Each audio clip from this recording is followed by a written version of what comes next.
Real Madrid, Atlético de Madrid, quart de finale de la Coupe du Roi au Santiago Bernabéu avec un retour à la maison 77 jours après le dernier match.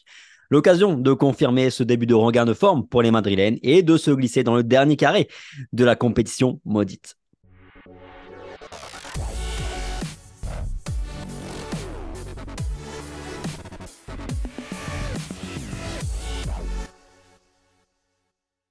Bonjour à tous, j'espère que vous allez bien. Ravi de vous retrouver aujourd'hui pour une nouvelle vidéo, une nouvelle preview en compagnie de Rota. Rota, salut, comment ça va? Ça va très bien, Tom. J'espère que toi aussi. Ça va nickel. Entrons tout de suite dans le vif du sujet en commençant par faire un focus, comme d'habitude, sur notre adversaire à venir, une équipe de l'Atlético de Madrid qui ne vit pas franchement une très très belle saison, mais qui retrouve quand même des couleurs finalement au moment d'affronter le Real Madrid. Deux victoires sur les deux derniers matchs, cinq buts marqués, zéro but encaissé. Il y a du mieux. Ouais, il y a du mieux, clairement. On avait vu un peu de prémisse en début 2023, et puis là, c'est confirmé sur les deux derniers matchs, comme tu l'as dit. 5 buts marqués sur les deux matchs, donc c'est très très bon, et surtout deux clean sheets. Et ça faisait un petit moment que ça leur était pas arrivé. Donc forcément, il y a un petit peu de regain de forme. Il y a aussi des cadres qui sont un peu meilleurs en ce début d'année civile. Donc forcément, le tout est en train de redonner un petit peu de couleur à l'équipe de Simeone, pardon, qui en avait bien besoin. Ouais, lui-même disait qu'il notait que son équipe allait mieux. Euh, à noter aussi que ça a bougé hein, cet hiver plutôt côté Atlético, avec notamment le départ de Joao Félix en prêt à Chelsea et l'arrivée de Memphis Depay notamment. Ouais, il pourrait d'ailleurs avoir un rôle important dans le système de Simeone. C'est un joueur qui a beaucoup de qualité, énormément de qualité même, et qui va pouvoir aussi dynamiser un petit peu leur attaque qui manque souvent de tranchant, parce que l'Atlético Madrid se crée assez souvent des occasions, mine de rien, mais c'est vrai que c'est à la finition que ça pêche un petit peu. Donc voilà, est-ce que Memphis Depay va pouvoir pallier leur manque d'efficacité? On espère en tous les cas que ça ne sera pas le cas demain, mais ça pourrait leur faire du bien sur la suite de la saison. Autre point à relever sur cet avant-match, Marcos Llorente qui est forfait pour cette rencontre côté Atlético. En revanche, on a Jiménez qui s'est entraîné cette semaine. Donc, à voir s'il tiendra sa place. J'ai regardé un peu la conférence de presse de Diego Simeone. Je crois qu'il n'a pas donné d'informations là-dessus. Mais Marcos Llorente, forfait en tout cas. Ouais, forfait, c'est une bonne nouvelle parce que lui aussi, il fait partie des joueurs et des cadres qui étaient en train de retrouver un petit peu la forme, un petit peu de jus après une première partie de saison un peu compliquée. Lui qui avait fait une très très belle saison l'an passé. Donc forcément, dans l'entrejeu ou même dans ce système un peu hybride comme il arrive à occuper le poste d'ailier droit parfois dans l'équipe de Simeone, c'est forcément un élément important, un élément hybride, un élément qui a du poids, et son absence est un peu préjudiciable pour l'Atlético et forcément une bonne nouvelle entre guillemets pour le Real Madrid. C'est quoi la principale menace côté Atlético actuellement là, sur ce match? Griezmann qui est plutôt en forme. Moi, je pense on est plus sur l'approche de Diego Simeone, la capacité tactique de l'Atlético à répondre que sur une individualité. Même, évidemment, Griezmann est peut-être la principale menace offensivement parce que lui fait partie de cette révolution sur l'année 2023 parce que c'est l'un des joueurs et surtout l'artisan majeur offensivement de cet Atlético. Si l'Atlético va mieux, c'est un peu grâce à lui, même si au niveau statistique, ça se reflète pas énormément, mais c'est un joueur qui a énormément d'influence sur le jeu.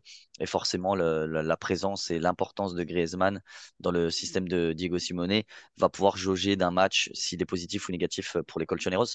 Mais vraiment, c'est plutôt l'aspect tactique, l'approche que va faire Diego Simeone, l'Atlético, parce que on sait qu'ils arrivent énormément à nous faire déjouer. Je regardais un petit peu sur les derniers matchs. C'était la sensation que j'avais avant de regarder les stats, mais on ne fera pas énormément de buts. En tous les cas, on ne cadre pas beaucoup. Et c'est cette capacité qu'a l'Atlético à faire des joueurs à Madrid qui va être importante demain. Donc, à nous de répondre, à Ancelotti de répondre à ce système qui sera mis en place et forcément à évoluer avec celui-ci. On espère évidemment que ça se jouera. Ça se jouera pas simplement là-dessus, mais je pense que tactiquement, ça va être un match qui va être très important et surtout, malheureusement, j'en ai encore bien peur. Je m'attends à un match qui soit un peu soporifique. Justement, Diego Simeone il disait en avant-match que que lui préférerait que ça aille directement au tir au but et pas en prolongation au terme des 90 minutes de jeu. Donc oui, je pense qu'on sait à peu près à quoi s'attendre. Passons sur notre partie Real Madrid, un Real qui a eu la réaction que l'on espérait, Rota, la semaine dernière, après la débâcle évidemment de la Super Coupe d'Espagne. Quel est le match le plus important de la semaine déjà pour toi? Est-ce que c'est le derby qui mènerait en demi-finale de Copa ou la Real Sociedad dimanche? Je ne suis pas en train de te demander quel match il faut sacrifier, hein, bien sûr, mais c'est davantage dans une logique peut-être de turnover. C'est toujours compliqué à dire, comme tu viens de le stipuler, on peut pas choisir l'un des matchs, on ne peut pas perdre encore un derby après avoir perdu une finale de Supercoupe face au Barça. Mais dans le même temps, on peut pas lâcher la Liga non plus, et on est déjà à 3 points du Barça, et céder des points serait forcément une très mauvaise nouvelle.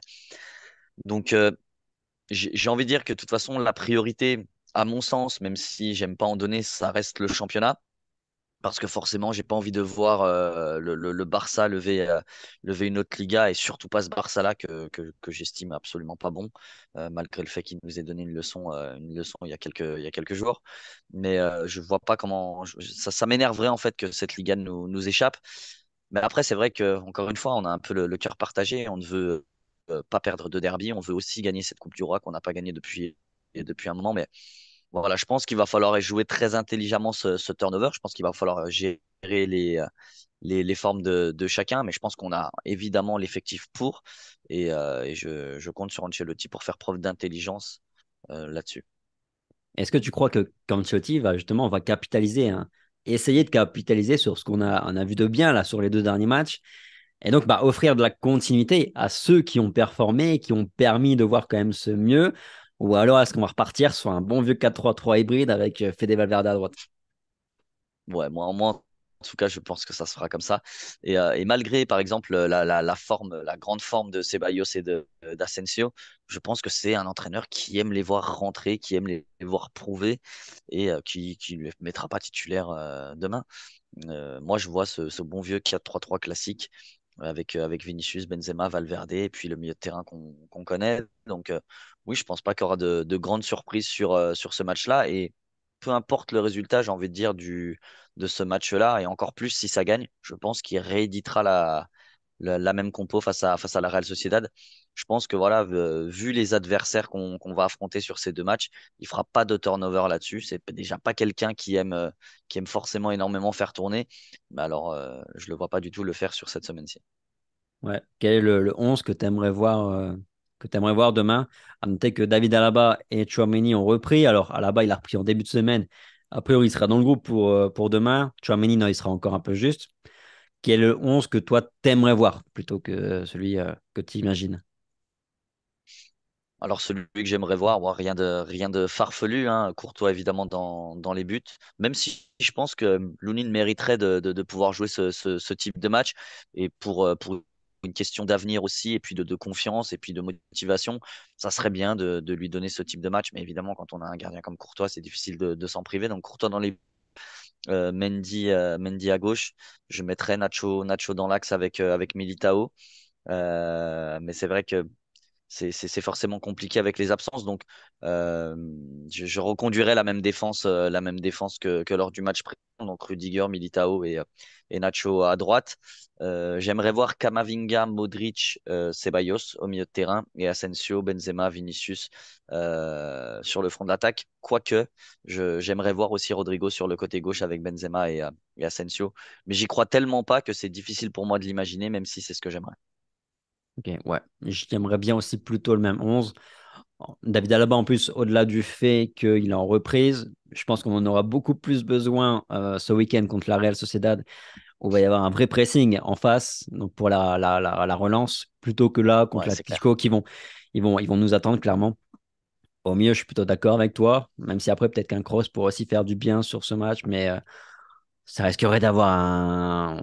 On tomberait en fait dans le schéma que Simone a envie de voir C'est ça. finalement, donc un Real qui joue sur un rythme très lent. Et puis en attaque, ouais, pourquoi pas accorder un petit peu de repos aussi à Vinicius, même si au final, retour aussi au Santiago Bernabéu, c'est une donnée finalement importante. Je pense que Vinicius a besoin aussi en même temps de retrouver le public, voilà, surtout qu'ils annoncent qu'ils vont faire apparemment une petite ovation spéciale pour lui. Donc bon. Mais Asensio, je suis d'accord avec toi sur le côté droit. Clairement, sur la forme du moment, il n'y a pas photo. C'est lui le meilleur à droite, au-dessus de Rodrigo, mais aussi de Fede Valverde, même s'ils sont des profils très différents. C'est ça, ouais. Moi, je pense qu'Asensio mérite d'avoir du temps de jeu. Puis je pense que Fede Valverde a aussi besoin de repos. Il y a aussi le match face à la Real Sociedad, comme tu l'as dit. Euh, et puis, je pense que dans cette compo-là, avec un double rideau défensif qui va certainement s'opposer à nous, je suis pas certain que le profil de Fede Valverde soit ultra important, ultra impactant dans ce match. Donc, pourquoi pas le faire rentrer en cours de jeu? Je pense que ce serait un poil plus judicieux.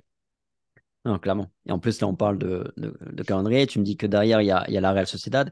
Et derrière, il y a encore Valence en milieu de semaine. Donc, on a trois gros matchs qui arrivent. Donc, tu ne pourras pas mettre le même 11 sur les trois matchs. Donc à un moment donné, il faut choisir. C'est pour ça ma question initiale. Bon, à quel match s'attendre? Je pense que tu as plutôt déjà répondu. Un match un petit peu soporifique, tactique. Ouais, c'est ça. Je pense que ça va être une grosse bataille tactique comme on en a l'habitude face à l'Atlético. Je suis pas certain qu'ils nous attendent forcément énormément en bloc bas parce qu'ils connaissent aussi nos failles. Ils savent que sur les transitions défensives, on manque un petit peu de vitesse dans le repli. Donc je pense qu'ils vont aussi attaquer ces phases-là. Donc c'est pour ça que je pense que Morata, par exemple, sera très certainement titulaire et Carrasco également aux côtés de Griezmann. Maintenant, oui, forcément, l'Atlético, ce qu'il sait faire de mieux, c'est faire déjouer le Real Madrid. Et comment le faire déjouer? Eh ben, c'est en étant très bon défensivement et en le rendant un petit peu impatient, notamment avec ses joueurs de côté. Donc, voilà, je m'attends à un match, voilà, toujours un petit peu ennuyeux devant ma télé, mais j'espère me tromper évidemment et voir du spectacle et des buts, et notamment du côté madrilène. Et évidemment, quand je dis madrilène, c'est du côté blanc.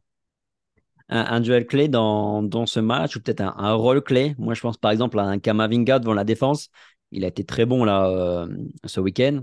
Est-ce qu'il sera capable de réitérer cette performance-là en sachant qu'il sera probablement aligné cette fois-ci aux côtés de Kroos et de Luka Modric? Et jusque-là, on l'a déjà dit, il y a une alchimie qui est compliquée pour l'instant à trouver entre les trois.